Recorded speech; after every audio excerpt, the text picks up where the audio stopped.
It is time for us now to call our shots, and we'll start with the most impactful portal prospect this cycle.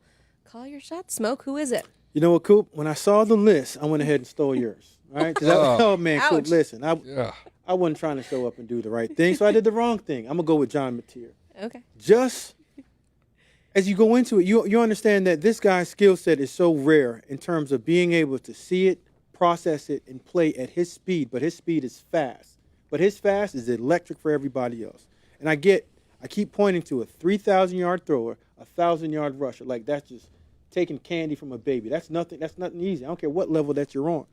But his impact to Oklahoma is large, Coop. He's going to have to be that guy. Like you said, he might be the guy that can give you said 3 to 4, or you're going to go to 5 to 6 wins by himself.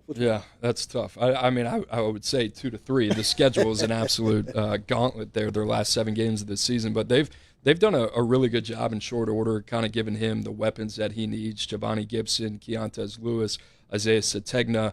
You think about Jaden Ott as well, and they're very talented at running back. I think the thing that gives you the most confidence in John Mateer this season is the fact they brought Ben Arbuckle over from Washington State as well. It gives him that much-needed continuity that we talked about with Nico Iamaleava and why it was so important.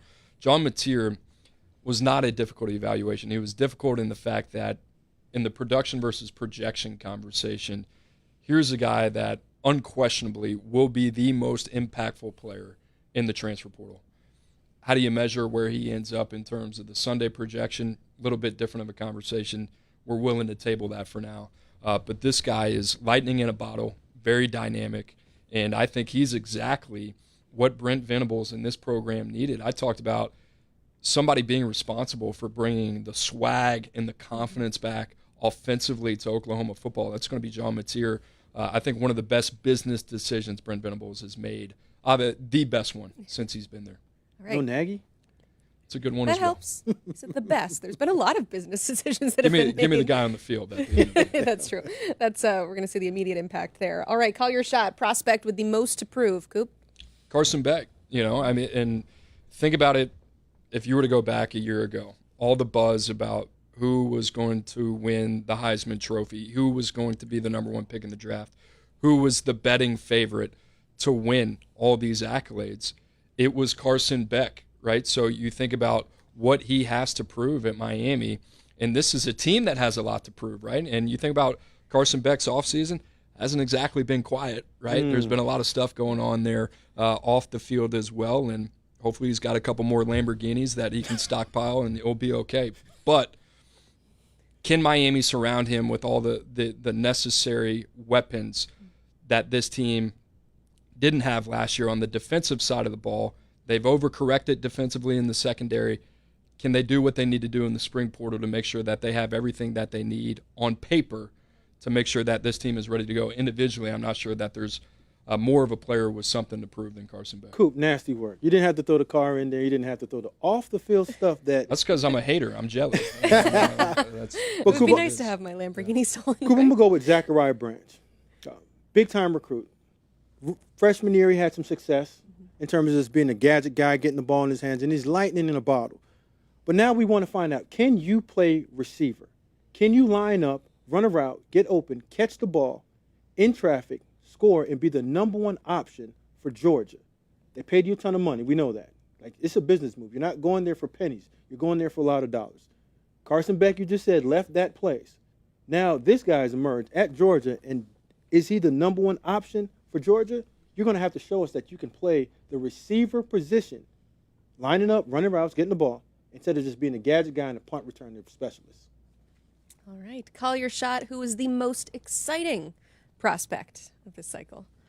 I'm going to go with Nick Anderson. And here's the reason why. I stole him from LSU just for you, because I know that once you start talking about LSU, you start getting fired up. So I'm going to get a little bit fired up for you, because when you have a quarterback like Garrett Nussmeier and you have this type of talent, size, speed, the ability to run with the ball in his hands, catch, get open, and score touchdowns with explosive speed, yeah, I'm excited to see this baby get rolled out down in Baton Rouge on Saturday nights. Just hopefully he's not doing it against the Crimson Tide. Yeah, they're about 15 deep at receiver there at LSU, and I exaggerate, but they got a lot of weapons. I think that's really the only question mark outside of the health with Nick Anderson. He's got first round pick potential and exciting. I mean, what's funny about this, and this portal is kind of illuminating. You're sitting there and you're kind of like, all right, well, who's the most dynamic? Who's the most exciting guy?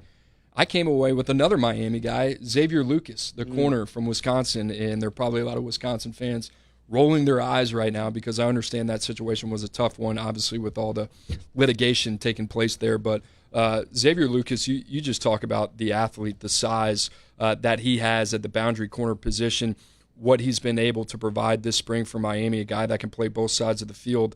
And this is a guy with the opportunity to start full-time in Coral Gables.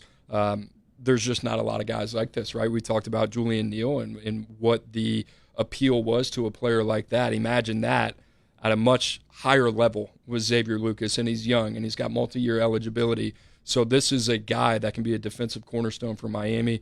I'm the most excited about him, and I'm also a little nervous, right, because we haven't seen that much of him either. So I'm excited to really kind of see the extended reps this season. All right, final call your shot. Know this name. Who is it, Coop? I'm going to go with Will Helt, and this isn't sexy. Clemson doesn't do a lot in the portal, but they did this year, and they went and got Will Helt, and this is a guy that had 5.5 sacks from Purdue. And the reason that this really fires me up is because you think about Clemson, arguably the most talented roster in college football coming back, and that's a kudos to Dabo Swinney. You have Tamarian Parker, a guy that's probably going to be a first-round pick next year. You have Peter Woods, one of the most established interior in defensive linemen and defensive ends in the country. Now you go to the portal, you find a guy that fits you culturally, right? That's what we talked about. That's also a dynamic player off the edge. And what's funny is, thinking about that LSU game week 1, what did we talk about for LSU? We talked about the tackles, right? And if there's one guy you can game plan him, right? You can chip, you can do some different things, maybe to find a way to compensate. You got 3 guys that can beat you off the edge and pass rush downs. That makes it really difficult. So for Clemson to get back to one of the most vaunted defensive fronts in the country, and the only way they could do that is go find a guy like Will Helt. I think Will Helt is going to be not an answer, but he is going to be just a huge addition to a team that was already good. They're going to be great in terms of what they can provide pass rush-wise. Man, welcome to the portal, Coach Swinney. You went in and got somebody that's worth the money. Like every single penny that you spent on him, you're going to get just because of the way that he works. But Coop, I'm going to go with a sexy guy. You don't have to go sexy. I'm going to go sexy. Sincere Brown, out of Campbell, wide receiver, 6'5", 190. When I cut the film on, Coop, you know what I was looking for? I was looking for a long, leggy receiver that struggled to come out of his break. Absolutely not. I saw a guy that you put the ball in his hands. His run after catchability, supreme. Run after yards contact, supreme. 6'5" guys aren't supposed to be able to put their foot in the ground, change direction like this, get back outside, make guys miss, and score. You're just thinking about throw the ball up, let me go get it. But dynamic, soft hands, strong hands, run after the catchability, explosive plays out in Boulder, Colorado. It's like they got another one. Shout out to those guys at the personnel department for going through, doing their due diligence to find a lower level guy to level up, to give them explosive playmaking ability. Colorado gets its flash reputation. I wonder why. They do a good job scouting, and I wouldn't say unearthing guys, but they do some things that aren't traditionally sexy that are really, really good football moves. So I'm excited. I think it's a really good growth opportunity from them from a front office standpoint. See what this roster looks like year 3 without Travis Hunter and Shedeur Sanders. I love it. That was Call Your Shot.